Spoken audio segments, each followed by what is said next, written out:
2014년 성서주일입니다.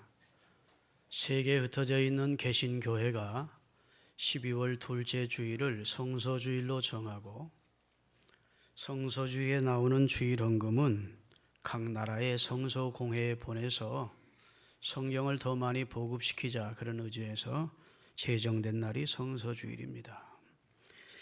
우리 대한민국에도 대한성서공회라고 하는 성경을 찍어내는 그런 출판사가 있고 그곳에서 해마다 수백만의 그런 성경이 보급돼서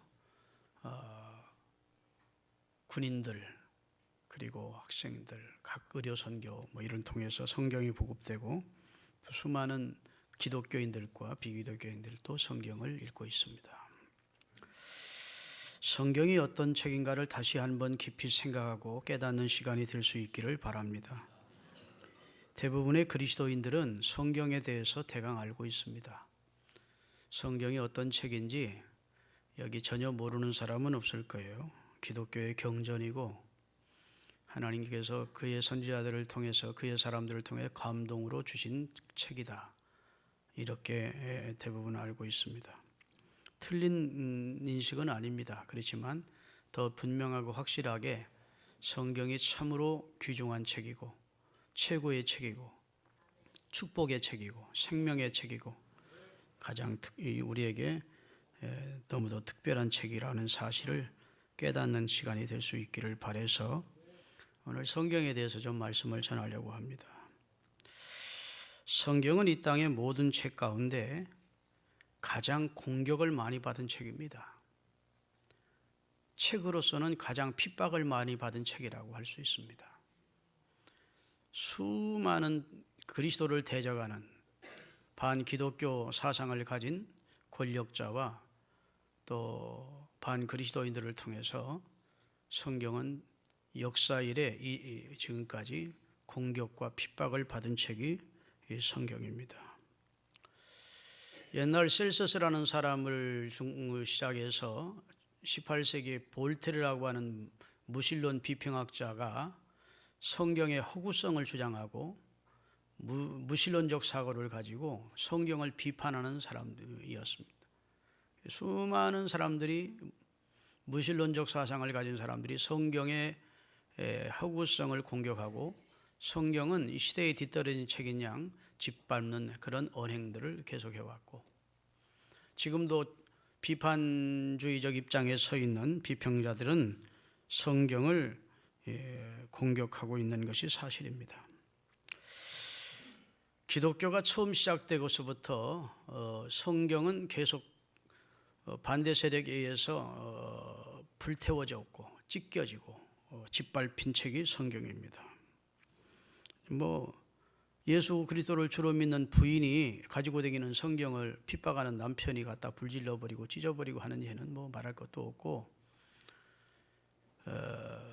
1500년대에는 성경을 반포하고 성경 읽기를 권장하고 성경을 좀 더 많이 출간해서 많은 사람들에게 나누어 주면서 성경 읽기를 권장해야 될 로마 카톨릭 천주교회가 성경을 엄청나게 불태웠습니다. 여러분 1222년부터 로마 카톨릭에서는 교황의 칙령에 따라서 사제 외에는 일반 평신도가 성경을 갖지도 못하고 읽지도 못하고 연구하지도 못하게 법으로 막았습니다. 그런데 유럽에서 1450년 구텐베르그라고 하는 사람이 인쇄술을 발명했습니다. 그전에는 성경을 다 필사해야 됐다고 그래요. 서기관들이 성경을 필사해서 성경 내용이 얼마나 방대합니까? 그것을 가죽에다 필사를 하거나 그 다음에 파피루스에 필사를 해서 성경책 66권을 두기가 이게 쉽지 않다고요. 그런데 구텐베르그라는 사람이 이제 인쇄술을 발명을 해서 인쇄를 해서 찍어내니까 1550년대부터 이제 가장 많이 인쇄된 책이 이제 성경이 됩니다. 그래서 1500년에는 4만여 종의 책이 발간이 됐고 성경 외에 다른 책들도 그리고 1500년대 약 1000만 부의 책이 출간이 됐습니다. 지금은 1000만 부가 뭐 그리 많으냐 하지만 옛날에는 획기적인 일입니다. 그래서 문맹에 있던 사람들, 무지에 있던 사람들이 책을 통해서 이제 문맹에서 벗어나게 되고 깨닫게 되고 새로운 세계를 알게 되고, 그러면서 유럽에 놀라운 변화의 물결이 일어난 거예요. 의식의 변화가 일어난 겁니다. 생활의 변화가 책을 통해서 일어난 겁니다. 이런 변화의 물결을 가장 완강하게 거부하는 세력이 하나 있었습니다. 그게 로마 캐토릭 교황청입니다. 그때는 성경을 일반 평신도가 있는 것을 금해 놓고 있었어요. 일반 평신도가 성경을 읽으면 로마 캐토릭이 성경에서 너무 많이 벗어나 있다는 것이 드러나기 때문에 자기들이 위협을 당하는 겁니다. 공격을 당하게 돼 있고 자기 입지가 위태로우니까 성경 보급을 못했는데, 인쇄술이 발달되면서 성경을 이제 발간하고 성경을 평신도로 읽기 시작하니까 성경을 다 회수하게 하고 그리고 불질러 버리고 성경을 더욱 읽지 못하도록 강력한 핍박을 했는데, 그러면서 일어난 사건이 왈도 사건입니다. 왈도라는 사람, 신학을 공부한 분들은 여기 전사님들 다 알 거예요. 피터 왈도라는 사람은 프랑스 니옹에서 태어난 신실한 그리스도인이었습니다. 정말 예수님을 사랑하는 제자였다고요. 그가 많은 재산을 다 팔아서 어려운 사람들을 구제하고 그 남은 돈을 가지고 성경을 출간해서, 성경을 번역해서 출간해서 많은 기독교인들에게 성경을 읽도록 권장을 하고 성경을 나누어 주었습니다. 그러니까 그걸 싫어하는 사람이, 가장 싫어하는 쪽이 누구라고요? 로마 캐토릭 교황청에서 큰일 났어요. 자, 일반 성도들이 성경을 읽어보니까 헌금 많이 한다고 죄 사함 받는다는 법도 없는데 성경 자기들은 그렇게 가르쳤지. 마리아가 뭐 신성이 있다는 말은 성경 앞만 찾아봐도 없는데, 마리아가 우리 기도를 응답해 준다는 말 없는데 자기들은 그렇게 가르치고 있지. 신상을 세우지 말라 했는데 자기들은 곳곳에 신상을 세우고 있지. 아니, 평신도들에게 놀라운, 이건 막 획기적인 반발이 일어난 겁니다. 왜 하나님의 말씀을 떠나서 잘못 가르치는가. 그러니까 안 되겠다고 로마 교황청에서 피터 왈도라는 사람을 이단으로 규정해서 정죄했습니다.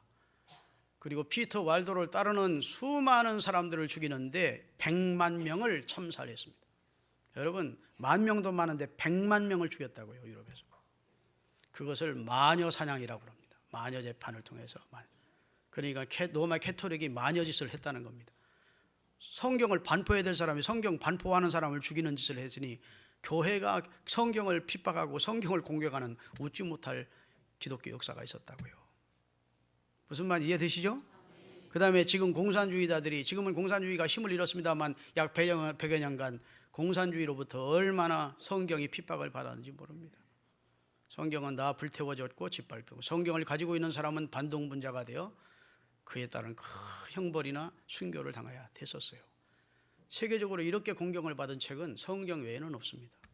성경은 특별한 책인데 특별히 가장 많은 공격과 핍박을 받은 책이다, 이렇게 말씀드릴 수가 있고, 두 번째는 성경은 그 어떤 책보다 많은 사람들에게 사랑을 받고 많은 사람들이 즐겨 읽는 단연 베스트셀러입니다. 할렐루야. 네. 그래서 최고로 많은 사람들이 해마다 구입하여 읽는 책, 요즘 말로 베스트셀러, 그게 성경이에요. 그리고 세계 약 3,000여 언어로 번역이 돼서 반포된 책이 성경입니다.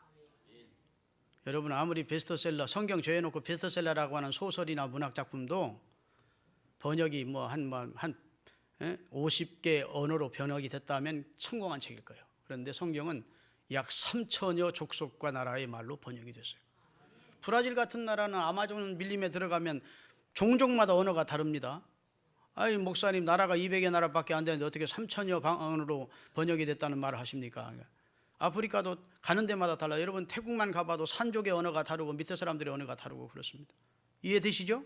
종족마다 언어가 다르니까 그쪽에 가서 복음을 증거하는 선교사님들이 그 나라 그 족속의 언어로 또 번역을 해서 그들에게 반포를 해야 될 입장이라 약 3,000여 족의 방언이 번역되어서 세계 사람들에게 반포된 책이 성경입니다.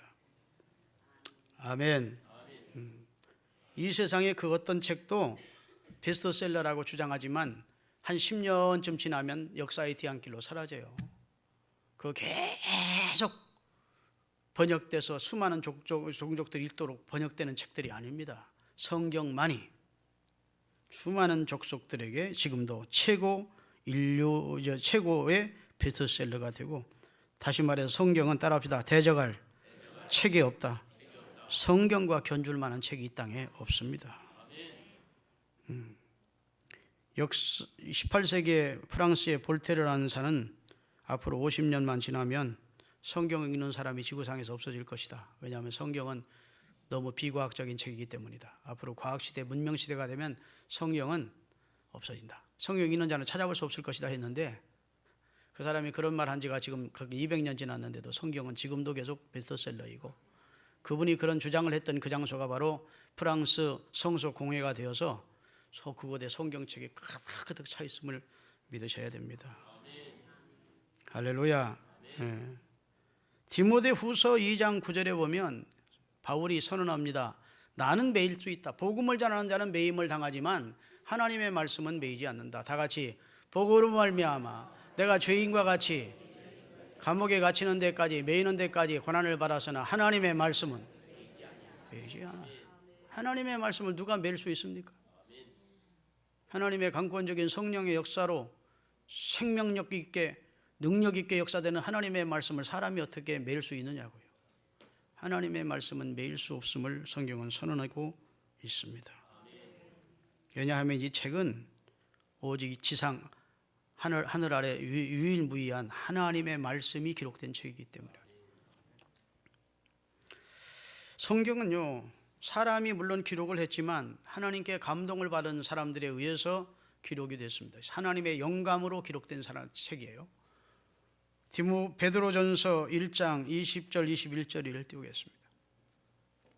자, 먼저 알 것은 성경의 모든 예언은 인간의 쪽방 많은 두뇌로 사사로이 함부로 풀어서는 안 된다는 거예요. 함부로 해석하면 안 돼. 그 다음에 이 말씀은 언제든지 사람의 뜻으로 사람이 기록한 것이 아니요, 오직 성령의 감동하심을 받은 사람들이 누구에게? 하나님께 감동을 받아 기록한, 근원이 하나님께로부터 출발한 책이라는 겁니다. 할렐루야. 그렇기 때문에 이 말씀은 물론 사람이 이 기록을 했지만 하나님께서 그 성경 저자의 체험, 지식, 지혜, 그리고 그가 경험한 모든 영적인 것들을 다 동원해서 하나님의 뜻이 전달되도록 기록한 책이 성경이라고요. 성경을 보면 하나님을 볼 수 있습니다. 하나님을 느낄 수 있습니다. 할렐루야. 아이 목사님, 저는 어렸을 때 이 말씀이 잘 이해가 안 되더라고요. 성경이 하나님이 말씀이다. 성경을 읽어보면 거기 한 사람의 역사, 개인의 전기가 있고, 이스라엘의 역사가 기록되어 있고, 시가 있고, 문학이 있고, 하다못해 죄인의 말도 있고, 그 다음에 마귀가 한 말도 있는데, 마귀가 욥기부에 보면 하나님과 대화하는 마귀 말도 있는데 어떻게 성경이 하나님의 말씀이냐, 이해가 잘 안 됐어요. 근데 이제 신학교 들어가서 성경은 축자 영감설로 기계적 영감설, 그런 유기적 영감설을 배우면서 하나님의 성경 저자의 마음을 성령으로 감동해서 그가 가지고 있는 지식, 지혜, 그의 경험, 할렐루야, 그의 능력을 총동원해서 그가 하나님의 뜻이 전달되도록 유기적으로 하나님의 성령이 역사해서 하나님의 뜻을 이 땅에 기록되도록, 알려지도록 기록한 책이 성경이구나. 아멘. 예를 듭니다. 모나지아라는 그림이 있습니다. 우리가 모나지아라는 그림을 보면 저 그림 한 여인을 그려놓은 그림이라 다 알 수 있습니다. 그러나 우리가 처음에 모나리자를 그리는 사람이 그 백지에다가 한 획만 딱 그었을 때는 그가 모나리자인 걸 알까요, 모를까요? 두 획 그어도 세 획 그어도 몰라요. 그러다가 점점 완성이 되면서 이 여인을 그린 거구나 하고 아는 것처럼, 성경은 한 절 딱 보면 그걸 가지고 하나님의 말씀이라 하기는 좀 우리가 부정적인 입장을 취할 수 있지만, 성경 전체가 하나님의 뜻이 우리들에게 전달되도록 계시적으로 기록된 책이라는 것을 성경을 읽는 사람은 다 긍정하지 않을 수 없다고요. 할렐루야. 여러분, 마태복음, 마가복음, 누가복음, 요한복음을 우리가 읽어보면 어떻게 예수님 십자가에 달려 돌아가시고 난 뒤 다 20년, 30년 만에 기록한 그 제자들이 기록한 내용인데 어찌 이렇게 똑같을 수 어떻게 이렇게 예수님의 말씀을 다 기억해내고 기록해 놓을 수 있을까? 이렇게 의심이 될 때가 있어요. 그런데 요한복음 14장 읽어보면 답이 나옵니다. 다 같이 요한복음 14장 26절을 읽겠습니다. 보혜사 곧 아버지께서 예수님의 이름으로 보내실 성령 그가 너희에게 모든 것을 가르치시고 내가 지상에 있을 때 너희에게 말한 모든 것을 생각나도록 성령이 보혜사가 오셔서 너희들에게 역사할 것이다. 그러면 너희들이 내 행적을 기록하게 될 것이다.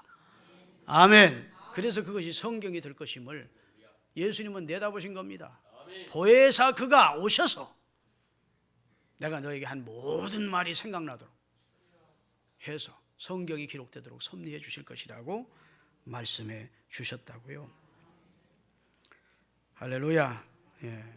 여러분, 이 세상에 책이 많지만 이런 성령의 감동으로 기록된 책은 오직 성경밖에 없음을 깨달으시기를 주님의 이름으로 축원합니다. 할렐루야. 하나님은요, 어디 운둔에 계시는, 은폐에 계시는 하나님, 어디 숨어 계시는 하나님이 아니시라고요. 하나님은 영이시지만 그 자신을 우리들에게 드러내시는 분이십니다. 나는 여호와니라. 나는 전능한 자니라. 나는 스스로 있는 자니라. 나는 치료하는 자니라. 할렐루야.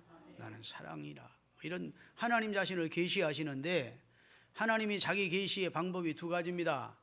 하나는 일반 계시예요. 하나는 특별 계시입니다. 자, 일반 계시는 일반 은총이라고도 합니다.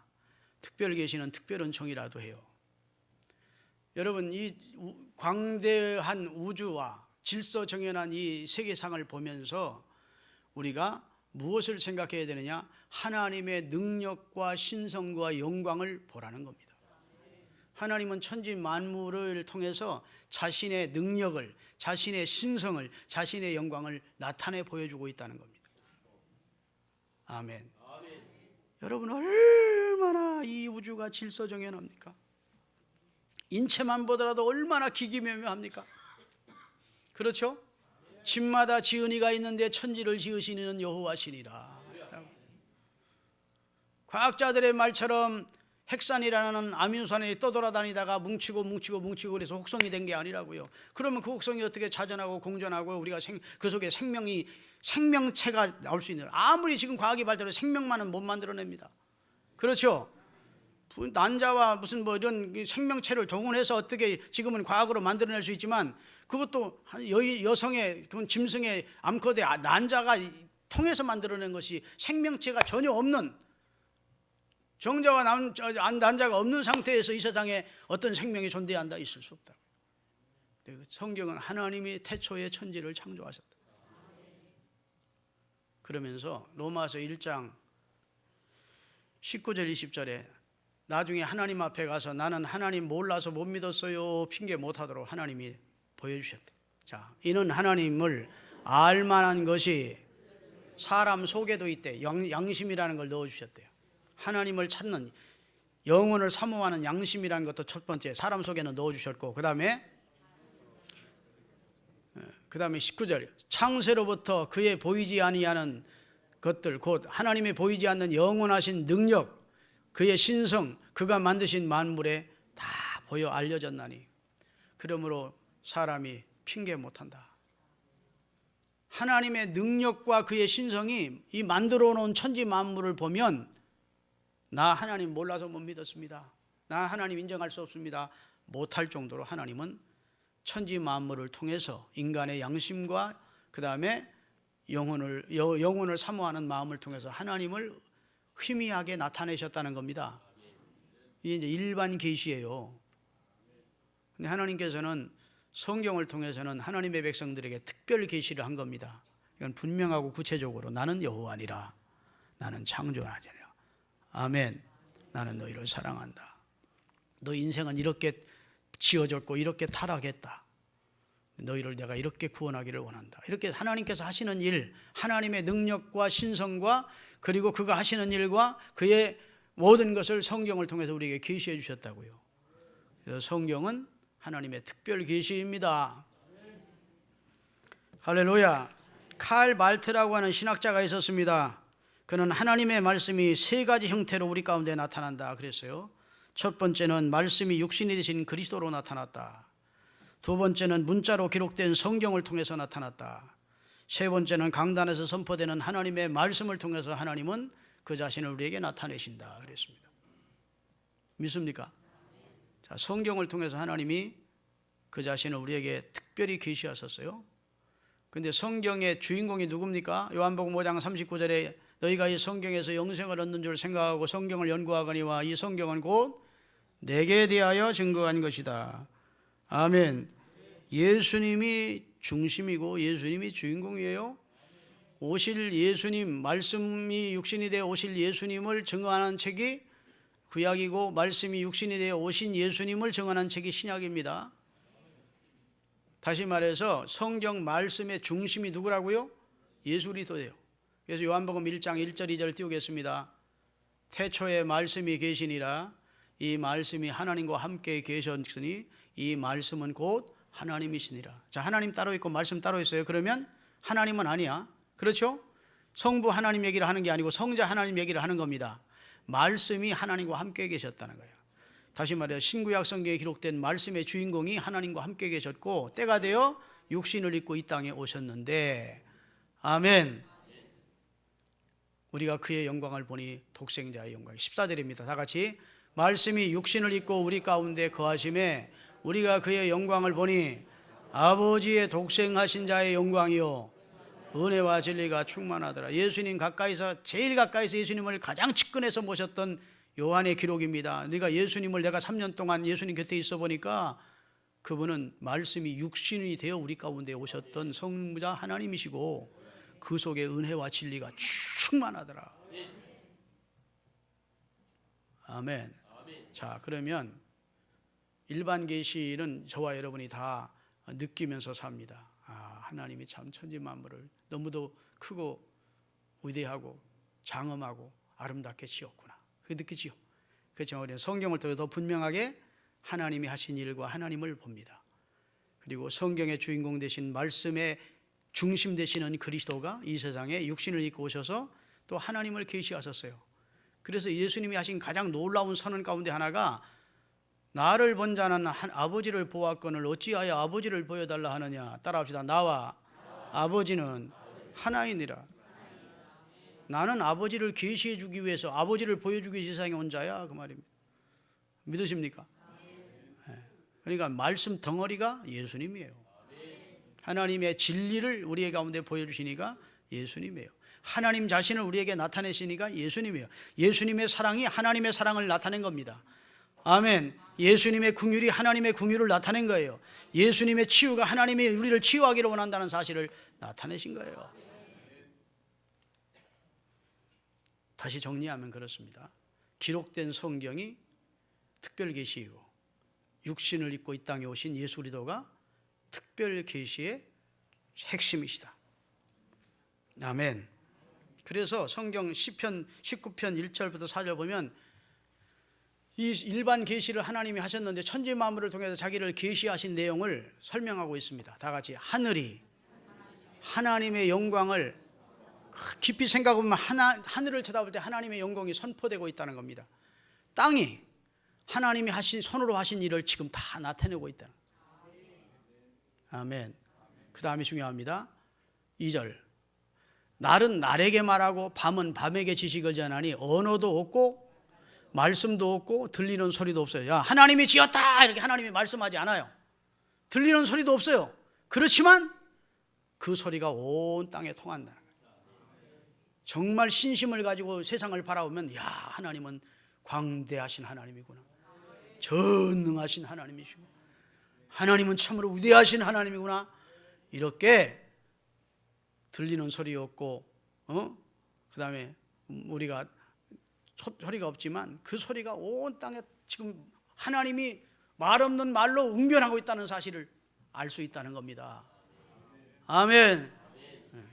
그러니까 하나님은 일반 계시만 가지고는 정확히 하나님이 어떤 하나님인지를 정확히 모르니까 하나님께서 한 민족을 선택하십니다. 그래서 아담이 범죄하고 타락한 후에 하나님이 그의 10대 후손인 아브라함을 선택하세요. 그렇죠? 아브라함의 아들 이삭 그리고 그 다음에 그의 손자 야곱을 선택하십니다. 결까지는 하나님이 다 지켜버리고 야곱을 선택하세요. 그리고 그 야곱의 이름을 나중에 뭘로 개명시켜 주십니까?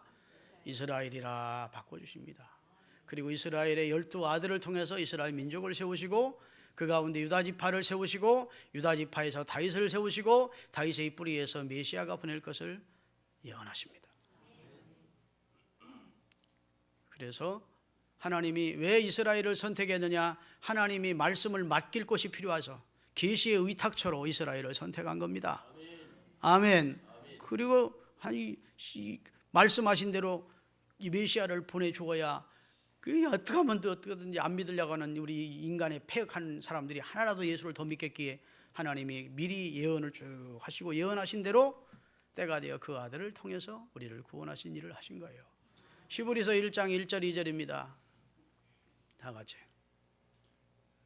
히브리서 1장 1절 2절. 옛적은 구약시대 때는 선지자들을 통해서 여러 부분과 여러 모양으로 이스라엘의 선조들에게 말씀하신 하나님이 그 다음에 이 모든 날 마지막에는 누구를 통해서? 그 아들 예수님이 말씀이 되신 그분이 육신을 입고 이 땅에 오게 해서 말씀을 하게 하셨습니다. 이 아들은 만유의 상속자로 세우시고 또 그로 말미암아 모든 세계가 원래 지어진 창조자 가운데 한 분이신 말씀을 이 세상에 보내서 선지자를 통해서 말씀하시던 하나님이 이제는 그 아들을 통해서 우리에게 하나님의 뜻과 그의 하시는 일을 계시하시게 됐다. 이런 말씀이에요. 아멘. 그래서 성경은 예수 그리스도께서 십자가에서 만민의 죄를 대속하신 놀라운 하나님의 사역을 말씀하고 있는 것이 성경입니다. 성경의 중심은 누구라고요? 성경의 중심은 예수 그리스도입니다. 성경의 목적은 뭘까요? 우리의 구원입니다. 할렐루야. 자, 요한복음 20장 31절을 떼우겠습니다. 성경이 왜 기록되느냐? 오직 이것을 기록함은 너희로 예수께서 하나님의 아들이시고 그리스도이심을 믿게 하려 하며 그 다음에 너희로 믿고 그 이름을 힘입어 영생의 생명을 얻어 구원받게 해주려고 성경이 기록됐대요. 성경을 기록한 목적은 첫 번째로 예수님을 주로 믿게 하기 위해서, 그리고 그 믿음의 결과로 구원받아 영생을 얻게 하기 위해서 성경이 기록됐습니다. 요한 1서 5장 13절입니다. 다 같이. 내가 하나님의 아들의 이름을 믿는 너희에게 이것을 쓰는 것은 너희로 하여금 너희에게 무엇이 있음을, 예수 믿는 너희에게 영생이 있다는 사실을 알게 해주려고 성경이 기록됐다. 아멘. 그러니까 여러분 이 말씀 하나님의 말씀으로 받으시기를 예수 그리스도의 이름으로 축원합니다. 성경은 우리에게 참으로 복된 책입니다. 그래서 구원에 이르는 지혜가 있게 하는 책입니다. 아멘. 첫째는 지혜를 주는 책이고 두 번째는 구원으로 인도하는 책이라고요. 성경 읽으면 지혜를 얻습니다. 성경 읽으면 믿음이 돈독해집니다. 성경 읽으면 변화가 됩니다. 생활이 변화됩니다. 의식이 변화됩니다. 할렐루야. 놀라운 하나님의 은혜를 경험해요. 언어학자 가운데 세계 최고의 권위자가 윌슨 박사라는 분입니다. 그분이 미국 명문대학의 교수인데 그 윌슨 박사가 신실한 그리스도인이에요. 그런데 하루는 제자 두 사람이 윌슨 박사 사무실을 찾아와서 아주 공격적으로 이야기를 하는 겁니다. 교수님, 우리가 교수님의 학문은 존경하지만 교수님이 믿는 그런 기독교 신앙은 우리가 배격합니다. 지금 21세기에 성경을 진리로 믿는 교수님이 어울리지 않습니다. 교수님의 학문과 성경을 믿는 교수님은 매치가 안 됩니다. 어떻게 성경이 하나님의 말씀입니까? 이렇게 공격을 해야 되는 거예요. 그래서 그 윌슨 박사가 이렇게 말했습니다. 자네들 성경을 몇 번이나 읽어보고 그런 결론을 내렸는가 하는 거예요. 근데 서로 얼굴만 마주볼 뻔 대답을 못하는 겁니다. 적어도 한 번을 읽어보았겠지. 그랬더니 그래도 대답을 못하는 거예요. 나는 20살 때부터 40년간 하루에 2시간씩 성경을 읽었다네. 나는 성경을 읽으면서 한 번도 성경이 하나님의 말씀이라는 사실을 의심해 본 적이 없다네. 아니, 성경을 읽을수록 성경이 하나님의 말씀이라는 것을 더 확신하게 되었다네. 자네들이 나와 성경 가지고 토론을 하려면 적어도 성경을 2독은 하고 와서 나하고 토론을 하세요. 그리고 보내버렸는데 2년 후에 그 학생들이 다 신실한 기독교인들로 변화됐더라는 겁니다. 여러분, 자꾸 믿음이 성장하지 않거든 성경 읽으세요. 나는 우리 교회 교인들이 성경 읽었다 하는, 지금 그분이 성경 읽고 있다 하는 걸 사람을 주목해 보면, 성경 1년 1독하기 위해서 열심히 읽고 있다, 그분의 신앙을 주목해 보면 확실히 달라지는 걸 봅니다. 옛날 그 모습이 아니고 신앙생활하는 자세도 모습도 그 다음에 하나님 앞에 헌신이나 봉사하는 모습이 완전히 달라져요. 성경은 그런 능력이 있는 책입니다. 성경은 살아있는 말씀이에요. 좌우의 날쌘 어떤 검보다 예리해서 우리의 심령과 혼과 골수를 쫄려 쪼개어 우리를 변화시키는 능력이 있는 책입니다. 성경은 이야기나 소설이 아니에요. 한 문학작품이 아니라고. 하나님의 말씀은 살았고 운동력이 있어. 할렐루야. 이사야 55장 11절입니다. 하나님의 입에서 나간 말은 하나님이 그 말씀을 이루지 그대로 돌이키는 법이 없대요. 내 입에서 나가는 말도 이와 같이 헛되이 내게로 돌아오지 아니하고 나의 기뻐하는 뜻을 이루며 나의 본한 일에 형통함이리라. 빛이 있으라 하시면 빛이 있는 것이지, 청년아 일어나라고 나이성과 아부의 아들을, 죽은 아들이 말하면 일어나는 것이지, 일어나지 못하고 그 말이 돌아오는 법이 없다는 겁니다. 나사로야 나오너라 하면 날아오는 것이지 나사로가 그냥 무덤에 있을 수가 없다는 겁니다. 이 하나님의 말씀의 능력입니다. 이 말씀을 가까이 하다 보면 내가 능력을 얻습니다. 신앙의 능력을 얻습니다. 지혜를 얻습니다. 생활이 변화됩니다. 놀라운 말씀이 성경이라고요. 그래서 성경에 보면 하나님의 말씀을 주의하러 묵상하는 자가 복이 있다. 요한계시록 1장 3절에 보면 이 예언의 말씀을 읽는 자와 듣는 자들과 그 가운데 기록한 것을 지키는 자가 복이 있다. 다 같이 이 예언의 말씀을 읽는 자와 듣는 자와 그 가운데 기록한 것을 순종하는 자들이 복이 있다. 첫째는 읽어야 되고, 둘째는 들어야 되고 성경, 셋째는 그 말씀을 순종하는 자는 복이 있다고 성경은 명명백백이 우리에게 말씀해 주신 줄로 믿습니다. 성경 내용은 이런 내용이에요. 따라합시다. 내가 천지를 지었노라. 내가 인생도 지어 인간도 지었어요. 두 번째, 내가 너를 사랑하노라. 세 번째는 내가 너를 선택했노라. 내가 너를 구속하였노라. 내가 너를 위하여 영원히 거할 처소를 예비하였노라. 그 내용입니다. 하나님 창세기 1장 1절에 내가 천지를 창조한 얘기가 나오고, 그 다음부터 그 하나님이 우리를 사랑한다는 얘기예요. 범죄한 우리 인생을 사랑해서 구원하시기 위하여 일부를 선택하신 이야기입니다. 그 선택에 여러분과 제가 세 번째로 포함이 된 겁니다. 그리고 주님이 그 아들을 보내서 우리를 구속한 겁니다. 우리 죄값을 지불하시고 우리를 멸망해서 구속해냈다고요. 그리고 우리를 위해서 처소를 예비해 놓고 계십니다. 그 사실을 믿는 여러분과 제가 될 수 있기를 주의 이름으로 축원합니다. 한 해를 마감하는 연말이 됐는데, 여러분 성경 읽기 시작해서 내년 연말까지 성경 꼭 읽도가시려는 분들이 많기를 바랍니다. 성경 읽기 전에 하나님 기도 앞에 잠깐 기도한 다음에 하나님 오늘 성경을 통해서 하나님이 내게 주시는 말씀을 내가 알고 받게 하옵소서, 깨닫게 하옵소서.